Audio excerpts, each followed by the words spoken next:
Markelle Fultz is having his best game this season against the Kings, and he dropped 16 points, attempted two threes, hit one of them, three steals, a few assists, a few rebounds. And look, Markelle Fultz, I know you could argue he's why they're bringing him back slow, and they already have a core of Franz Wagner, Cole Anthony, Wendell Carter Jr., and Jalen Suggs. Okay, Jalen Suggs is awesome, and I know he has had a terrible rookie year, but I really do believe in Jalen Suggs, and I know Cole Anthony is awesome, but Markelle Fultz, I really think should be our point guard of the future.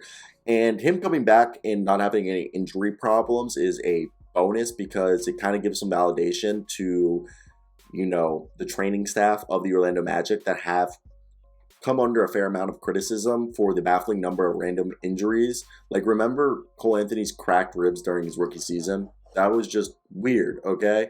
So now that we just look at Markelle Fultz so far, and if we look at the raw numbers, he's a guy who is averaging, about 10 points a night, a few assists, a few rebounds, and shooting close to 50% from the field. Okay, and basically averaging like 5 assists, 10 points a game with like a steal a night.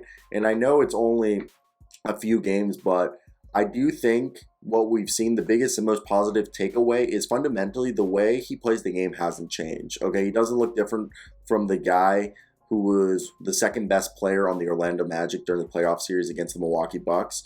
And it's always thought that Markelle Fultz gave the Magic a different look and type of play compared to Suggs and Anthony. And Markelle Fultz is already showing that's true. Fultz sees his teammates in ideal positions, know how to get them. He's a better passer than Cole Anthony and Jalen Suggs at this point, okay? He knows how to drive to the rim better. He's a great attacker of the rim, and he doesn't force anything. He doesn't do too much, and he doesn't look like, he's going to be bad.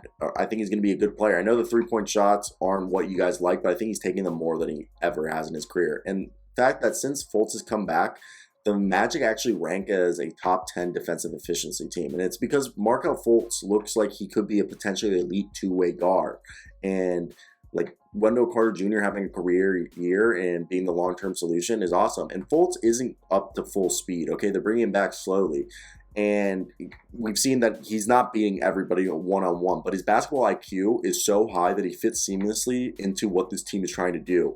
Where Cole Anthony is kind of really tenacious and can be in a finish it, and Suggs is still very much, going through a rookie year in offensive first. Fultz is silently going about his business by shifting across the court and diligently trying to guard anybody that he can. He doesn't always succeed, but Jamal Mosley is noticing it, and he's building a roster full of athletic freaks who just hound opponents defensively. And I think Fultz goes a long way into being a good part of this team's defensive scheme. And so far, through like the dozen of games we've seen, Fultz looks great. And this is a team that doesn't look like they need to take a guard, okay? Like, we just need some wings. And I really think it's some encouraging numbers that we're seeing. A guy shooting over 50% from the field. I know he hasn't attempted that much threes, but he's shooting like 80% from the line.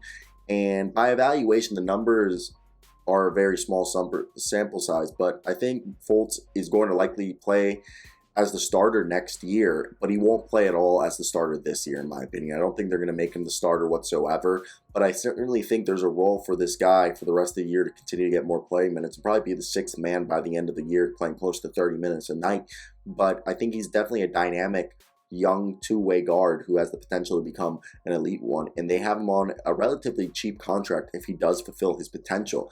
And that's what I'm saying, guys. If he does fulfill his potential, I mean, again, highway robbery by the Orlando Magic right here. So this is where I want to hear your guys' thoughts and what do you guys think of Markelle? Are you guys on the same page as me, or is this just me? I think Markelle looks like a beast, and I think he's going to make everybody regret, not buying into him.